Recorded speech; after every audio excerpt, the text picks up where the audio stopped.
بسم اللہ الرحمن الرحیم۔ بسم اللہ الرحمن الرحیم۔ علم حدیث اور اصول حدیث کا آج سبق نمبر 50 ہے۔ آج کے سبق کا عنوان ہے حدیث قدسی اور حدیث مرفوع کی بحث۔ آج کے سبق میں ہم حدیث قدسی اور حدیث مرفوع کے بارے میں تفصیل ذکر کریں گے۔ پچھلے سبق میں یعنی سبق نمبر 49 میں ہم نے ایک تو بدعت کی جرح کے بارے میں تفصیل ذکر کی کہ بدعت کی جرح کا تعارف کیا ہے اور اس کا حکم کیا ہے، اور اس کے بعد پھر سوء حفظ یعنی حافظے کے خراب ہونے کے بارے میں جو جرح تھی اس کی تفصیل ذکر کی تھی۔ آج کے سبق میں ہم حدیث قدسی اور حدیث مرفوع کے بارے میں بیان کریں گے، اور پچھلے سبق میں ہماری ایک بڑی تقسیم جو حدیث سے متعلق تھی، حدیث مردود کی جو اقسام ہیں اس سے متعلق تفصیل ختم ہو گئی ہے۔ حدیث کی اقسام میں ضعیف حدیث کی اقسام کی بڑی تفصیل ہے، اور ہم نے بتایا تھا کہ مردود حدیث یعنی ضعیف حدیث کی بنیادی طور پر دو قسمیں ہیں، یا تو راوی گرا ہوا ہوگا تو اس کی پھر آگے 6 قسمیں تھی: معلق، مرسل، معضل، منقطع، مدلس اور مرسل خفی۔ اور اگر راوی گرا ہوا نہیں ہے، راوی موجود ہے لیکن راوی پر جرح ہے، تو اس کی پھر 5 قسمیں ذکر کی تھی، جس میں کذب، تہمت کذب، فسق، بدعت، جہالت، فحش غلط، سوء حفظ، غفلت، کثرت اوہام اور مخالفت ثقات۔ ان تمام اقسام کی تفصیل پچھلے اسباق میں گزر چکی ہے۔ یہاں سے ہم حدیث کی ایک اور تقسیم شروع کرتے ہیں جو قائل کے اعتبار سے حدیث کی اقسام ہے، یعنی حدیث کی جو متن میں اس کا قائل کون ہے، تو یا تو اس کا قائل اللہ تبارک و تعالی ہوں گے، یا نبی کے وسلم ہوں گے، اور یا صحابی ہوں گے، یا تابعی ہوں گے، یا ان کے بعد ہوں گے۔ تو محدثین حدیث کی ایک تقسیم اس اعتبار سے بھی کرتے ہیں، لہٰذا ہم اس سلسلے میں تفصیل ذکر کرتے ہیں۔ چنانچہ قائل کے اعتبار سے یعنی حدیث کس کی طرف اس کی نسبت ہے، تو اس اعتبار سے 4 قسمیں بنتی ہے: حدیث قدسی، حدیث مرفوع، حدیث موقوف اور حدیث مقطوع۔ تو آج کے سبق میں ہم پہلی قسم یعنی پہلی 2 قسمیں حدیث قدسی اور حدیث مرفوع کے بارے میں تفصیل ذکر کریں گے۔ سب سے پہلے ہم حدیث قدسی کے بارے میں بیان کریں گے، اس کی لغوی اور اصطلاحی تعریف، اور حدیث قدسی اور قرآن میں فرق کیا ہے، احادیث قدسیہ کی تعداد کیا ہے، حدیث قدسی کی مثال کیا ہے، اور حدیث قدسی کے صیغے کون سے ہیں، اور احادیث قدسیہ کے بارے میں کتاب کون سی لکھی گئی ہے۔ تو سب سے پہلے حدیث قدسی کا لغوی معنی اگر ہم بیان کرنا چاہیں تو حدیث کا لفظ تو آپ کے سامنے ہے۔ قدس کی جو نسبت ہے یہ اللہ تبارک و تعالیٰ کی طرف ہوتی ہے، اور قدس بمعنی پاک، چونکہ اللہ تبارک و تعالیٰ کی ذات پاک ہے، اور اس لیے اس کی طرف جو اللہ تبارک و تعالیٰ کی حدیث ہوتی ہے اس کے لیے قدس کی صفت ذکر کی جاتی ہے۔ چنانچہ قاموس میں ہے: الحدیث المنسوب الی الذات القدسیہ هو اللہ سبحانہ و تعالی۔ وہ حدیث جو اللہ تبارک و تعالیٰ کی ذات قدسیہ کی طرف منسوب ہو تو اس کو حدیث قدسی کہتے ہیں۔ اصطلاح میں کس کو کہتے ہیں؟ وَهُوَ مَا نُقِلَ إِلَيْنَا عَنِ النَّبِيِّ صلی اللہ علیہ وسلم مع إسنادہ إِيَّاهُ إِلَى رَبِّهِ عَزَّ وَجَلَّ۔ حدیث قدسی وہ اس حدیث کو کہتے ہیں جو ہم تک نبی کریم صلی اللہ علیہ وسلم کے واسطے سے اللہ تبارک و تعالیٰ سے منقول ہو۔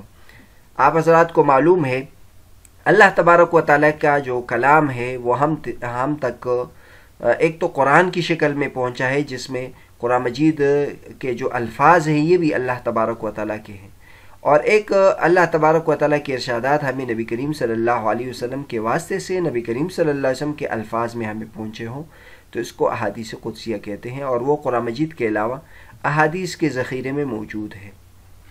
تو یہ حدیث قدسیہ کی تعریف ہو گئی۔ حدیث قدسیہ اور قرآن میں فرق کیا ہے؟ تو علماء کرام اس میں کئی فرق بیان کرتے ہیں۔ ایک تو یہ ہے کہ قرآن مجید کا لفظ اور معنی دونوں اللہ تبارک و تعالیٰ کی طرف سے ہے، جبکہ احادیث قدسیہ کا معنی تو اللہ تبارک و تعالیٰ کی طرف سے ہوتا ہے، اور اس کے الفاظ نبی کریم صلی اللہ علیہ وسلم کی طرف سے ہوتے ہیں۔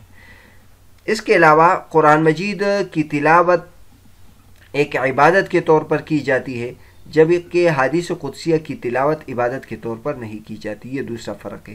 تیسرا فرق یہ ہے کہ قرآن مجید کے ثبوت میں تواتر کی شرط ہے، اس کے ایک ایک لفظ اور ایک ایک نقطے کے بارے میں تواتر کا خیال رکھا گیا ہے، جبکہ حدیث قدسی عام حدیث کی طرح ہے، اس میں تواتر کی شرط نہیں ہے، یا جس طرح کے احادیث میں مشہور، عزیز اور غریب کی قسمیں بنتی ہے، پھر صحیح، ضعیف اور حسن کی قسمیں بنتی ہے، تو حدیث قدسیہ میں بھی وہ قسمیں بننے کی ہے۔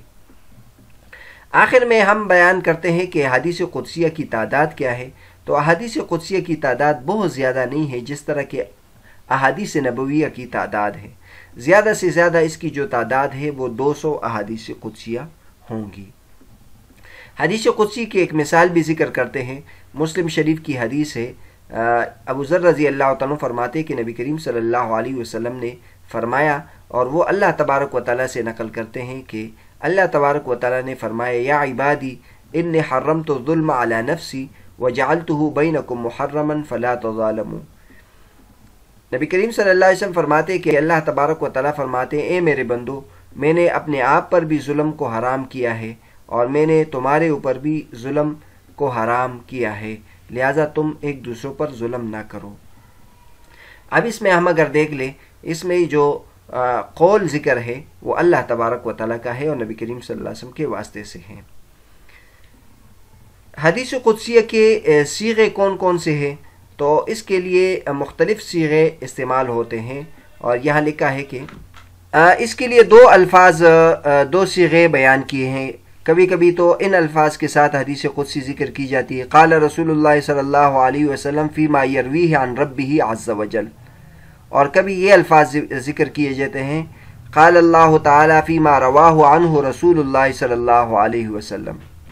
یعنی کبھی تو ان الفاظ کے ساتھ حدیث قدسی بیان کی جاتی ہے کہ نبی کریم صلی اللہ علیہ وسلم اللہ تبارک و تعالیٰ کی طرف سے نقل کرتے ہوئے فرماتے ہیں، اور کبھی ان الفاظ کے ساتھ کہ اللہ تبارک و تعالیٰ فرماتے ہیں جیسے کہ نبی کریم صلی اللہ علیہ وسلم نے ان سے نقل کیا ہے۔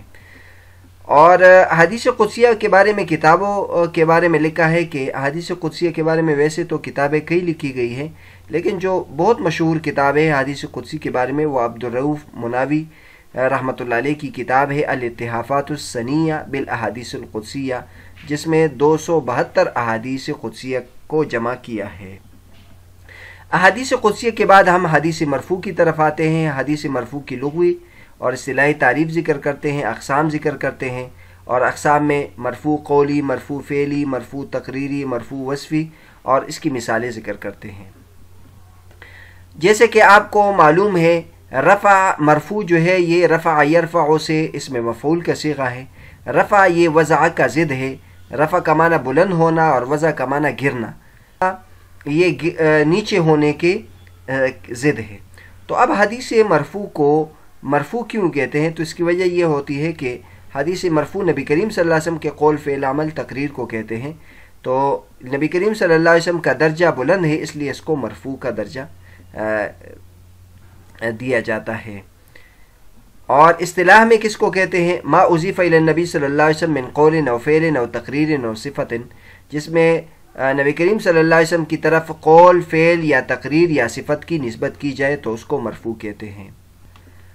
مرفوع ہر اس حدیث کو کہتے ہیں جس کی نسبت نبی کریم صلی اللہ علیہ وسلم کی طرف ہو، چاہے وہ نبی کریم صلی اللہ علیہ وسلم کے لیے قول ہو، فعل ہو یا تقریر ہو یا صفت ہو، اور چاہے یہ جو شخص اس کی طرف نبی کریم صلی اللہ علیہ وسلم کی طرف اس کی نسبت کر رہا ہے وہ صحابی ہو یا صحابی کے علاوہ ہو، چاہے سند متصل ہو یا سند متصل نہ ہو۔ لہٰذا مرفوع حدیث کی تعریف میں متصل حدیث، مرسل حدیث اور منقطع حدیث اور موصول حدیث یہ سب کے سب داخل ہو جائے گی۔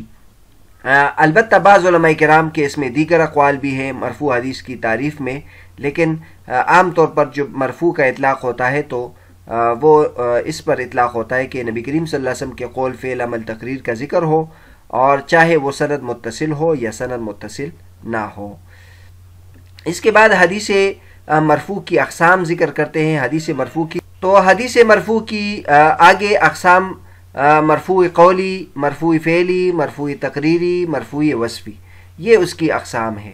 یعنی نبی کریم صلی اللہ علیہ وسلم کے قول کا ذکر ہو تو اس کو مرفوع قولی کہتے ہیں، نبی کریم صلی اللہ علیہ وسلم کے فعل کا ذکر ہو تو اس کو مرفوع فعلی کہتے ہیں، اور اگر نبی کریم صلی اللہ علیہ وسلم کی تقریر کا ذکر ہو تو اس کو مرفوع کہتے ہیں۔ اور تقریر کی تعریف پیچھے گزر چکی ہے تقریر اس کو کہتے ہیں کہ نبی کریم صلی اللہ علیہ وسلم کے سامنے کوئی بات کی گئی ہو یا کوئی عمل کیا گیا ہو اور نبی کریم صلی اللہ علیہ وسلم نے اس پر رد نہ کیا ہو، تو اس کو مرفوع تقریری کہتے ہیں۔ اور مرفوع وصفی اس کو کہتے ہیں کہ جس میں نبی کریم صلی اللہ علیہ وسلم کے وصف کا ذکر ہو، یعنی اس کے اخلاق کا ذکر ہو یا نبی کریم صلی اللہ علیہ وسلم کی جسمانی اوصاف کا ذکر ہو۔ اس کے بعد مثالیں دیتے ہیں، مرفوع ہو اور قولی ہو تو اس کی عام طور پر صورت یہ بنتی ہے کہ صحابی کہے قال رسول اللہ صلی اللہ علیہ وسلم کذا، کہ نبی کریم صلی اللہ علیہ وسلم نے فرمایا۔ انما الاعمال بالنیات، یعنی قول ذکر ہو۔ مرفوع ہو اور فعلی ہو تو اس کی صورت یہ بنتی ہے کہ صحابی یا غیر صحابی کہے فعل رسول اللہ صلی اللہ علیہ وسلم کذا، نبی کریم صلی اللہ علیہ وسلم نے ایسا کیا۔ اور مرفوع حدیث ہو اور تقریری ہو تو اس کی صورت یہ بنتی ہے کہ صحابی یا غیر صحابی یہ کہے کہ نبی کریم صلی اللہ علیہ وسلم کی موجودگی میں یہ بات کی گئی اور نبی کریم صلی اللہ علیہ وسلم نے انکار نہیں کیا۔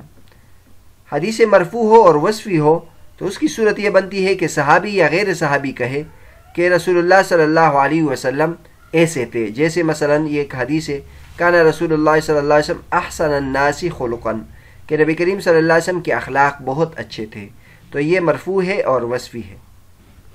تو بہرحال آج کا جو ہمارا سبق تھا یعنی سبق نمبر 50، اس میں ایک تو ہم نے حدیث قدسی کے بارے میں تفصیل ذکر کی، جس میں حدیث قدسی کی لغوی اور اصطلاحی تعریف، حدیث قدسی اور قرآن میں فرق، احادیث قدسیہ کی تعداد، احادیث قدسیہ کی مثالیں اور حدیث قدسی کے صیغے، احادیث قدسیہ میں کتابیں کون سی لکھی گئی ہے، اور اس کے بعد ہم نے مرفوع حدیث کی بحث کی، جس میں مرفوع کا لغوی معنی، اصطلاحی تعریف، حدیث مرفوع کی اقسام ہم نے ذکر کی، اور اقسام میں ہم نے مرفوع قولی، مرفوع فعلی، مرفوع تقریری اور مرفوع وصفی کا ذکر کیا، اور پھر اس کی مثالیں بھی ذکر کی۔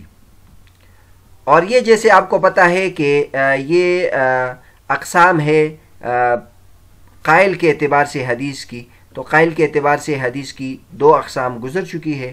اگلے سبق میں ہم اس کی باقی جو 2 قسمیں ہیں، حدیث موقوف اور حدیث مقطوع، اس کے بارے میں تفصیل ذکر کریں گے انشاءاللہ۔